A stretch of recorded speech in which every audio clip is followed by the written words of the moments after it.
big one. Balance problems or dizziness. Man, since I fell, I am dizzy. I can't seem to, I'm just not right. I'm on the horse, I just don't feel right. You know, and I don't know if you rode that way, I have.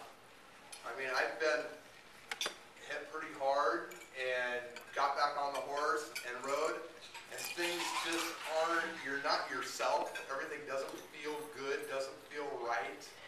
You know, go back to those first two things that we talked about, the blow and all that thing, the brain moving around in your head.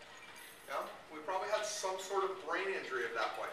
Not a bad brain injury, but even though it was a brain injury. So, you know, you've got to kind of govern yourself a little bit too. Pay attention to what you're doing, because, you know, I just don't feel right on here. I had a kid this year. She came off running barrels and hit the fence. She had her helmet on. She hit the fence hard. She rattled the arena when she hit it. And her parents were so mad at me because I wouldn't let her ride.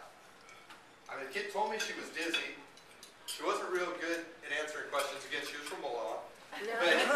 But, you know, all these things were adding up. And get upset about this Malala thing.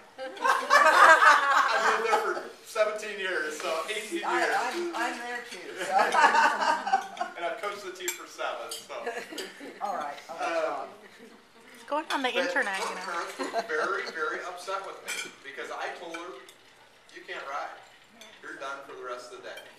And you know what? It may have cost her from going to state in some of the events, but if something would have happened and she would have went back out there and got hurt, I'm not going to do that.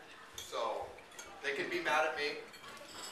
You know, I'd rather have her go home and be fine and then be mad at me than something else happen.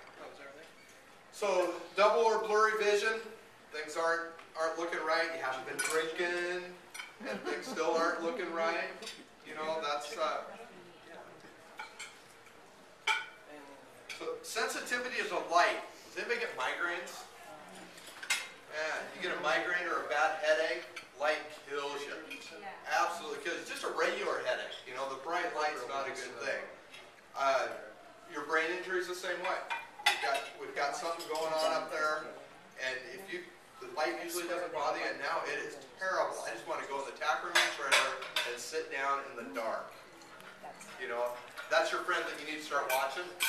And that's yourself that you need to start thinking about and have your friend with you. Then you're going to go sit in the dark and try to feel better. Sensitivity to noise, same way. Feeling sluggish, hazy, foggy, or groggy. You know, they always talk about, oh, don't let them sleep, don't let them do that. Don't want to sleep, let them sleep. You know, just check on them.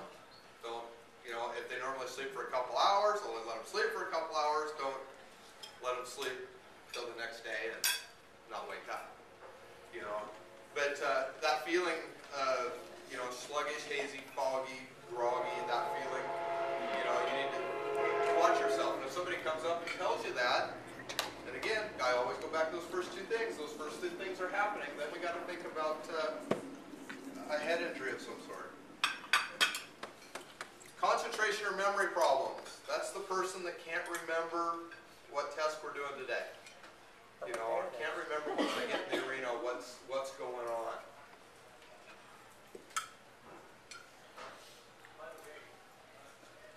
Confusion. And this is a big one for me. They just don't feel right. If somebody comes up and tells me, you know, that one of those things happened, they came off, man, I don't feel right. I just don't feel right. You know, watch them. Pay attention to them. Believe them that something might not be right.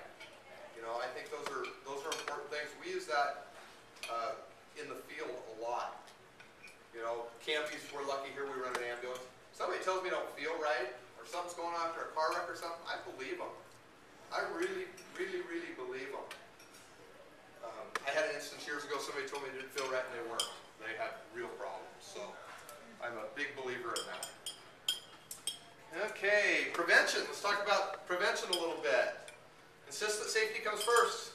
Wearing our helmets, buckling our helmets, making sure our helmets fit right. You know, the right helmet is really important to have it fitted. Make sure it's right on your head. They put the little extra things in the helmet so you can make them fit right for a reason. You know, and they need to be buckled up. The head, everything needs to be set the way it's supposed to be. And I have a really hard time with OSET kids. You know, some of them do not want to wear their helmets. Not at all. And insurance says we have to, period.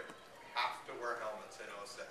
You can't be mounted on a horse. It's not like 4-H where you gotta wear a helmet all the time, but it's only mounted. And, you know, there's a lot of high school kids that don't want to do that. There's part of them that won't do OSET because they have to wear a helmet. There's some kids that won't do it. But I can tell you what, high school rodeo is looking at it. It's not going to be long before high school rodeo is going to be wearing helmets. Their insurance carrier is saying, no. You know, it's an option still. I think it's still an option Red Bulls at high school. You're kidding. crazy. You're supposed to come off the bulls. I mean, I know. I'm old school though. I can't ride a bull wearing a helmet. I couldn't when I was riding. You can't, unless you've learned to ride a bull wearing a helmet, it seems weird and you can't tuck your chin right. So yeah. So, yeah. I don't ride them anymore. I'm not Bulls are stupid. safer. Bulls. Sure. Make sure we ride correctly. We use the right techniques. You know, do it safely. Don't do stupid things. Right protective equipment. This is a big one. This is a huge one. This is a huge one for OSET. I think this is a huge one for everybody. It's really big